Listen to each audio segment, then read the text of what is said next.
আসসালামু আলাইকুম সবাইকে। আজকে খুব গুরুত্বপূর্ণ একটা বিষয় নিয়ে কথা বলতে চাই। সেটা হলো হুইপড ক্রিমে ডিপ কালার বা গাঢ় রং ব্যবহার করা নিয়ে।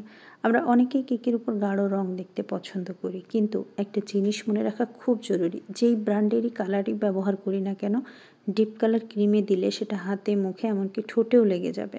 এটা একদমই ন্যাচারাল এবং এটি এড়ানো একেবারেই অসম্ভব। আমি অনেক সময় অর্ডার নেওয়ার আগেই সবাইকে সতর্ক করে দিই, তারপরও অনেক ধরনের ভুল বোঝাবুঝি হয়। তাই আজকে ভাবলাম বিষয়টা ক্লিয়ার করে দিই। যেখানে গাঢ় রং মানেই ডাই বেশি, আর ডাই যত বেশি হবে ততই স্টেইন হওয়ার সম্ভাবনা থাকে। এটা কোনো ব্র্যান্ডের সমস্যা না, এটি কেবলমাত্র কালারের ন্যাচারাল রিয়াকশন। তাই আমি সবসময় সাজেস্ট করি, যদি খুব জরুরি না হয় চেষ্টা করুন হালকা রং বেছে নিতে। সবার সুবিধার জন্য এই তথ্যটা শেয়ার করা। অর্ডার দেওয়ার সময় দয়া করে বিষয়টি মাথায় রাখবেন। ধন্যবাদ সবাইকে। আল্লাহ হাফেজ।